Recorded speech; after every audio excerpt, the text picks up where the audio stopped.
Namanya Wira. Ia dilahirkan di sebuah desa kecil di pinggiran Klaten, Jawa Tengah. Ayahnya adalah seorang kuli bangunan serabutan, dan ibunya seorang penjual gorengan keliling. Dari kecil, Wira sudah mengenal arti keringat dan debu semen. Sejak usia 10 tahun, ia sudah ikut membantu ayahnya mengangkat batu bata di proyek bangunan dekat rumahnya. Sekolah hanya menjadi tempat singgah bagi Wira. Di benaknya, sekolah bukan untuk orang miskin seperti dia. Tapi ibunya selalu bilang, orang boleh tidak punya apa-apa, tapi jangan sampai kehilangan harapan. Tahun 2007, selepas lulus SMP, Wira memutuskan pergi ke Jakarta. Ia tak tahu harus kemana. Yang dia tahu hanya bahwa ibunya menitipkan selembar kertas berisi alamat saudara jauh di kawasan Cengkareng.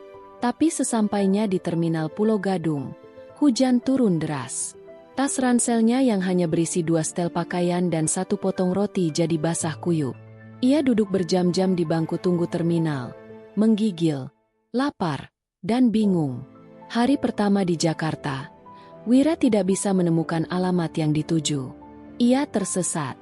Ia tidur di bangku terminal, diselimuti jaket tipis, dan suara klakson angkot menjadi alarm paginya. Ia mencoba bertanya pada petugas, namun selalu dijawab dengan, coba tanya ke sana. 3 hari ia hidup menggelandang. Roti terakhirnya habis. Uang Rp3.000 pemberian ibunya tinggal recehan. Hingga akhirnya, seorang tukang ojek pangkalan bernama Pak Ridwan menawarinya teh hangat. Pak Ridwanlah yang menampung Wira di pos ojek selama seminggu. Ia memberi makan dan membantu mencarikan kerja di sebuah kios servis HP di Glodok. Gaji Wira hanya makan siang dan tempat tidur di lantai toko. Tapi bagi Wira, itu adalah surga dibanding tidur di terminal. Di sana, Wira belajar membongkar casing HP, mengganti baterai, dan sesekali melihat pemilik toko membuka komputer dan menjelaskan sistem jual-beli online bernama Toko Bagus, sekarang OLX. Setelah setahun, Wira mulai diberi kepercayaan melayani pelanggan.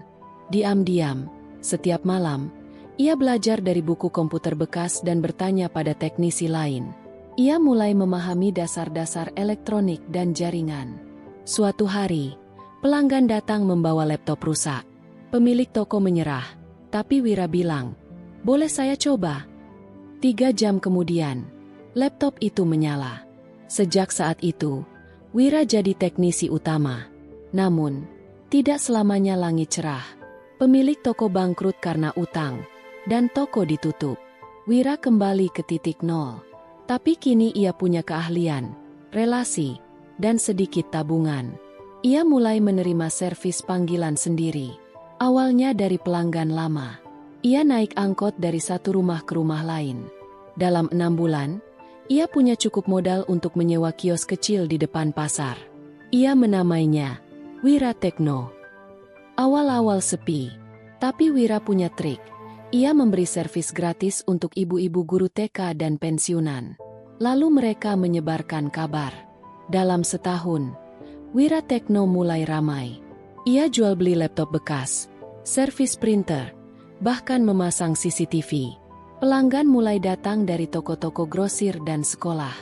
Ia menyisihkan keuntungan untuk membeli motor bekas, agar lebih mudah mobilitas.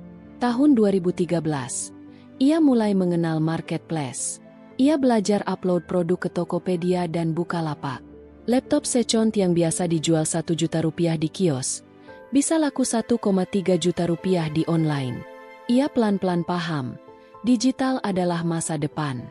Pada tahun 2015, ia menyewa ruko 2 lantai dan mengubah merek menjadi Wiratama Digital. Ia menggaji 4 orang, 2 teknisi dan 2 admin. Ia juga mulai ekspansi ke jual gadget baru, jaringan Wi-Fi RT RW-Net, dan instalasi server sekolah.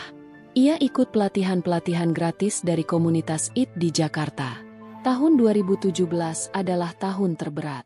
Kebakaran kecil di ruko membuatnya kehilangan 70% stok. Asuransi? Tak punya. Tabungan habis. Tapi ia tidak menyerah. Ia menyebar pamflet sendiri di perumahan, menawarkan jasa servis panggilan dan diskon.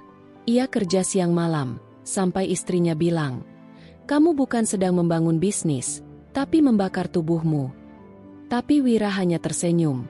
Kita sedang membangun masa depan. 2 tahun kemudian, Wiratama Digital punya 2 cabang. Ia merekrut adik-adik lulusan SMK dan anak putus sekolah.